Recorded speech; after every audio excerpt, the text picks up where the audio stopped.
How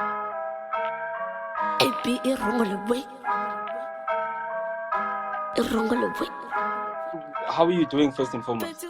Right. Ngiphilile khange ufuneke uphakame. Like I was actually a bit upset a few minutes ago because I actually had to get up and shower, you know. Like I don't understand the whole showering thing during Why you uhlambe for lendo? Eh? Uhlambele lendo. Eh, what you?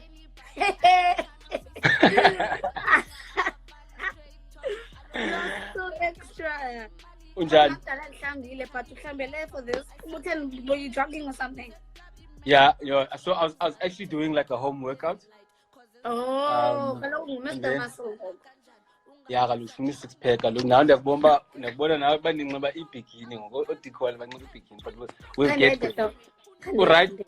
The right one. Okay, cool. I'm good. How are you handling the quarantine? Basically my life is a quarantine, so most of the time. Yeah. So I don't mind it. It's just that I chose a different scene to quarantine, not at home. So A different. I relax. It's just that I want my mind to just play with things, man, in a different space, you know. So Yeah. it's like I'm testing myself or whatever I'm trying to test myself in. Let's get started. Like I think for a lot of the people abamamele, some of them, obviously most of them being your followers, and they know you already and they follow you on a daily basis, you know, like they're super interested in what Uti is all about. And the crazy thing is, I met you like long ago, and meeting you long ago, it kind of gave me the opportunity to see like the journey start like right from the beginning. Yeah. And it's starting from the beginning. It also created kind of like that opportunity for me to see how you've built a brand, Dee Koala. I was watching YouTube videos of you today. Like all of the stuff is like very, very clean. It's like very cool. Tell us a bit about like why you even started rapping. I know a lot of guys have heard this, but why did you start rapping? Well, I think I was confused about a lot of things when I was 18, I think. Yes, 18, I was in grade 12. So there was a part of me that I kind of forgot about when I got to high school. It was a certain personality that I had back in primary school. It's still the same, but I just like really was very much interested in music in primary school. Yeah. And then everyone knew me for always knowing songs or knowing the new music videos that are out, or the song that people think is new, I already knew it. Yeah. And then I used to write poetry, but I think when I got to high school, I was like, I'm a very bubbly person and I don't want to do poetry only because every time I listen to a song, a hip-hop song, I always picture myself either singing it or performing it. And why another person feel that way? Because if I feel like this about music, I would very much to be the reason why you're feeling a certain way about like through my music. So 2016, I first recorded and I did an EP that was in fully English. And I really tested myself there because I didn't think I was going to seriously do music because, I mean, I wanted to be a pediatrician or a vet. But then I was like, you're a scholar, guys. Scholar. I'm not down, but it's just that, hi, come on. How were the reactions from home? I used to lie and go out and not actually say why I'm going out. And then until it became so annoying for my parents and very tiring for me because I was getting tired of lying because the more I lied, the more fights we're going to have. And I feel like I came to a point where I feel like I'm growing up. So let me take responsibility for the things that I choose.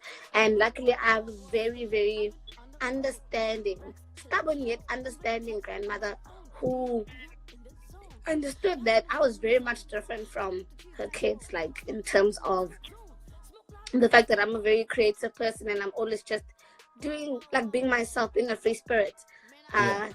It got to a point where I'm coming home the next day, I'm coming home 4 o'clock in the morning.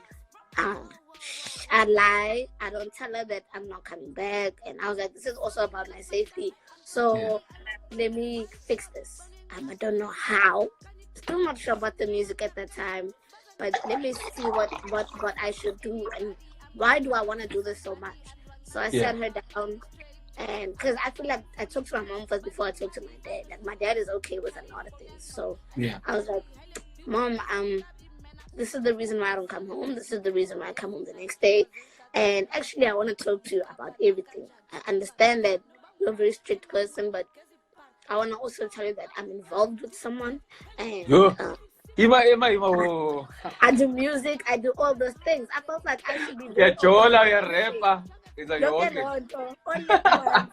And then I felt like I need to just say this whole thing because I feel like this is the best opportunity to be completely honest, and so I can get that emotional freedom so that I don't need to always feel bad about doing what I love, and I don't want to feel bad about living my life as well. So would you say that if Bandu, like for instance, or Mameleo, like I know that for instance, by virtue of you being a rapper, you've got a lot of other rappers that look up to you, who I'm sure are in your DMs asking you for advice about how they can do it. Would you say like one of the advice points is, if by like for instance you still live at home, you've got parents, it's super important to be honest with everyone around you about what you're trying to do? I'm just I feel like sometimes there's one thing that gives you responsibility. It's like the only thing that gives you responsibility is when you know that you can take care of yourself. And I feel like as much as you can be a creator, this is what I thought. As much as I can be a rapper, it's not gonna just happen because I said it's gonna happen. Like now, it's not gonna happen now. It's not gonna. I'm not gonna wake up tomorrow and do a video and put it on social media. And all of a sudden, I'm famous. It's not gonna just go like that. So I also had to understand that I had to be patient, and I'm not a patient person. So it tested a lot of my patience, and also I had a job for like a just in case situation. Like as much as I'm going for the dream, let me go for the dream with at least transport money to my fucking dream, you know? So I needed to make that grab anyway. I was working at retailing. So don't my point is that don't make it feel like the dream is just gonna work for you. You have to work for it as well. So we've spoken about patience, we've spoken about being honest, we've spoken about like just some of the principles that can help you get to where you want to get, or actually get you started. But I think, especially in music, it's always that first track that people catch on to. For Wena, which one was that? Which track did you when you made the track, you're like, okay, I wanna hope we got one. I wanna Lena master movie. I think this is so obvious. It has to be Wizard. Wizard is one song that I feel like is so timeless. It's like I did this in 2017, 2016, I did this song 2016, 2017. And it's still on blast till today. I still get tagged. People are still singing it. People are still... When I dropped the album, it had a lot of plays. Like it just dropped just now. But tell us a bit of how the track was made. Because like usually as tracks, like they all have like a story behind them. Well, you know, Wizard is one of my first Vinak songs. It's the first song I did after the English EP that I did, and it was different because at that point I was at a stage where the EP is out, people like it, but I sound like my friends. So how do I fix that? And how do I get more ears to listen to my shit? So I got to a point where I was like, okay, let me be. I am myself, but let me be the person that I am at home. So. When now you've chosen your route, and like you've made your first single and it's hot, and you kind of like found your direction, and then what happens is that suddenly everyone starts seeing Baleno. It's not so much of a hobby. Actually can do this thing, like you said, your mom, everyone claim like way too no whatever, and what happens when you get that first bit of fame, when you whatever you choose to do, you're gonna get a bit of fame, you're gonna get recognition, and usually, especially in the entertainment industry, it's gonna be like here in terms of popularity, and then imali, it's here. The thing that fascinates me about you is that you've never like created any illusions in Atiba, like no, Is there a reason for that? It's not part of who I am. I can't. Like, Yeah. you know, I rather do an action than to just talk a lot. The only time I talk a lot, that I know, but I talk with what I know and what I've done and what I've accomplished, not what I don't know or what's still to come, or something that has a big ass doubt about whether or not I can make it, or one thing I like to say is that I'm not flexing, I'm just talking, right? Yeah. Because even in my music, I feel like that's the best way I can be honest about how I feel about whatever I'm feeling. Now, making it that way, I think maybe you kind of like obviously started your career probably in the best city, because Cape Town is kind of known for self-expression. It's known for some of the most skilled MCs that to ever do this thing, the thing that I always find interesting for artists nowadays is that Cape Town is like a very interesting place to grow a career. Usually a lot of guys will pack their bags, go to Joburg and try and figure it out there. Is there a reason that you stayed in Cape Town and went, you know what, I'm going to do this from here? I felt it in my gut that you're going to ask me this question. Yeah. Because seemingly it's a question that's on everybody's mouth. It's like, when is Dee moving to Joburg? When is Dee leaving? I say, even in the hood, when like I'm staying in the house for like a whole week and I didn't come outside, people when they see me, they're like, oh, I thought you were in Joburg. I thought, oh, what's last long? Really, like, honestly, I still want to feel wanted. Yeah. I still want to feel special and needed. You know, I still want to feel important, right? Because you go live there, you become one of them. So now you're urban, now you're them, né? And since everything happens there and you're there, it's not gonna be a real. Like they're not gonna scuttle a deep ass budget to get Dee Koala. They're gonna be like, oh no, she lives there. In 4 ways, you can just send her an Uber. She's going there. You can come to it. Yeah. Exactly. They're gonna pick me up from my flat and drop me back at my flat. Do you understand what I'm saying? And it's true, like it all just depends on you. And what I find mostly is that, and I mean, speaking about one of the questions that we've just gotten now, from here it is, from Dee Koala, he says, what kind of money lessons have you learned? Because I think what happens as well, the more and more you grow with the scene and you're growing with your career, you make some money, you're getting booked, you're making more money than, and I mean, and the worst thing about entertainment, like you're making money for doing something you would have done for free anyways. Exactly. So what kind of money lessons have you learned? You see, me, at first I didn't think I was gonna get like money out of this thing, and you also have to be patient with the money situation. Yeah. I've learned money lessons in the hardest way. Yeah. At first, it's very overwhelming. You get money unexpectedly. Like, it's not like a salary. It's not like you get it month end. It's not like you get it, whatever. You feel that. Your life is really on a roller coaster. You don't know. So tomorrow, someone can just pop up with, hey, yo, let's do this feature, 15K. I'm like, hi, let's go. Yeah. That's how things just happen. Mara, at first it was fucking overwhelming. Yeah. I was like, yo, but like, I'm like, I used to work at 9 to 5 and I only got paid twice a month.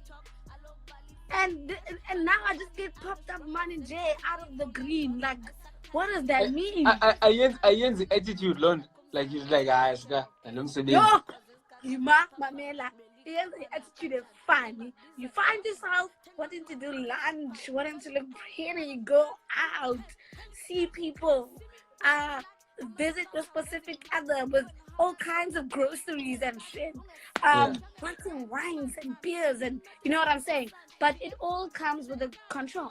Like, be a mother to yourself. if someone is listening to this, because I know a lot of other Cape Townian artists are probably listening to this going, yeah, Titinyani. Like in the perfect world, how should Cape Town be? And also just likening it to the environment of Funusebenza Wuyo Wena, how would it be, and what kind of love does Cape Town need to show for it to be less harder for other artists coming up? We need to include more variety on our lineups when we're making shows.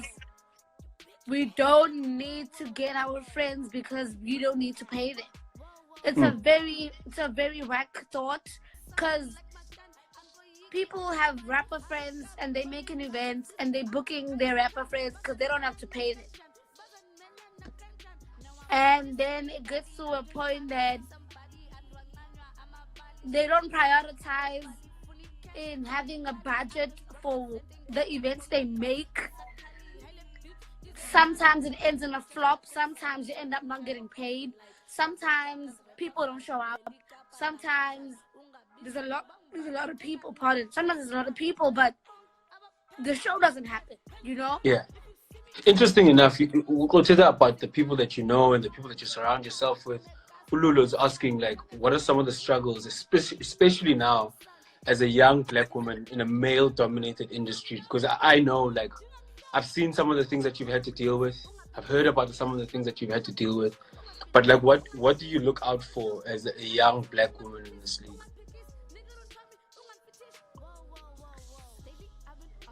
The only thing that I'm just trying to normalize is that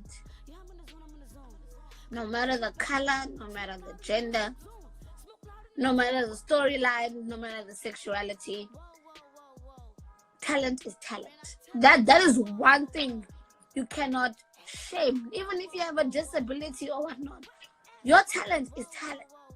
And you don't need a talent show to tell you you have talent. If you feel that you do the most with it. And maybe the only lesson you can get of knowing that something is not for you is maybe for someone to laugh at you, or for someone to tell you that you're horrible, or for someone to actually be honest with you and criticize your work for you to see that it's not going to work like that. And I think I want to use this as the last question, whereas Sudden King is asking, how big do you think this year is going to turn out for you? Like, what can we expect once hopefully when the COVID virus starts subsiding and we start managing it better? What are the things that are in the plans? Like, how big is 2020 going to be for you? I didn't plan my career. I never planned any part of my career and everything that has happened to it thus far. I just gave myself a deadline. Yeah. I noticed that with a lot of things I do not plan. Yeah. They happen. Yeah. The only time I come to planning something is if I plan a concert. Hence. Yeah. But I also feel like I don't like to plan anything.